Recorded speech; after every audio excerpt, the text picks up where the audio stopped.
And these verses clarify that none of the concepts previously discussed, from seeing one's son as an extension of the self to viewing the void as the self, can truly represent the essence of the self.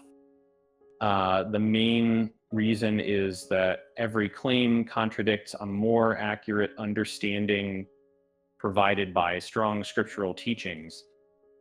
Firstly, these scriptural passages describe the self as something beyond the physical or material world.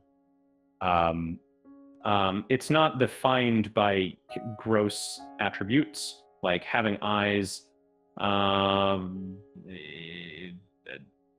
idle force, or a mind. Instead, it is described as pure consciousness, pure intelligence, and existence itself.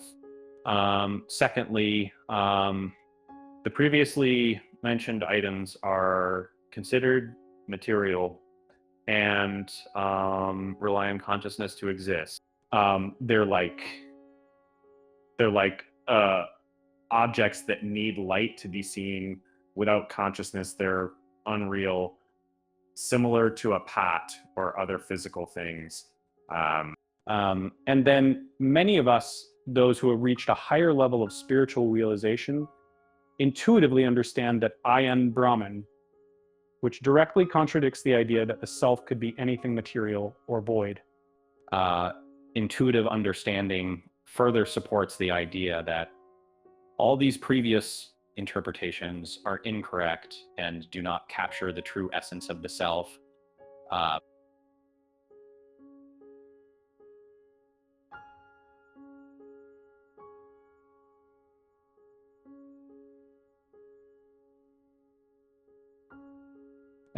Here we are discussing the contradictions using the Upanishad passages.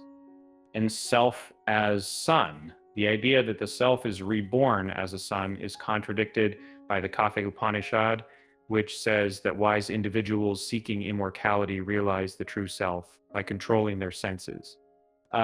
This implies that the self is something deeper and internal, not linked to external familial relationships. Self as body, the notion that the physical body is the self, is countered by the Brihadaranyaka Upanishad, stating that the self is neither gross nor fine, neither short nor long. This indicates that the self is not limited by physical dimensions.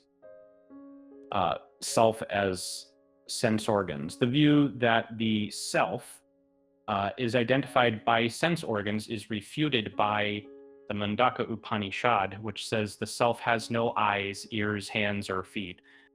This suggests that the self is not defined by sensory capabilities.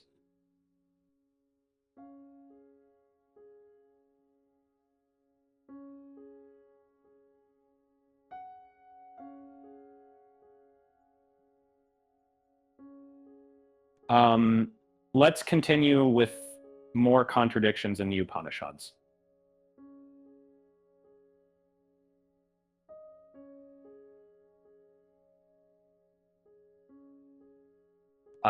Self as vital force or mind. The idea that the self is the vital force or the mind is contradicted by the Mundaka Upanishad, which describes the self as existing without these attributes, being pure and unconditioned. Self as intellect, the belief that the self is the intellect is contradicted by the Svatasvatara Upanishad, which describes the self as infinite, all-formed, and not an agent. This points to the self being beyond mere intellect or rationality. Self as bliss. The perspective that the self is synonymous with bliss is refuted by the Kaivalya Upanishad, stating that there's no one to know it, and it is eternal consciousness. And this shows that bliss may be an aspect, but not the full essence of the self. We've explored several contradictions that challenge earlier views on the self, from identifying it with the body, sense organs, or even bliss, to more profound ideas that emphasize pure consciousness and intelligence. Each of these passages refutes common misconceptions, guiding us toward a clearer understanding of the self's true nature.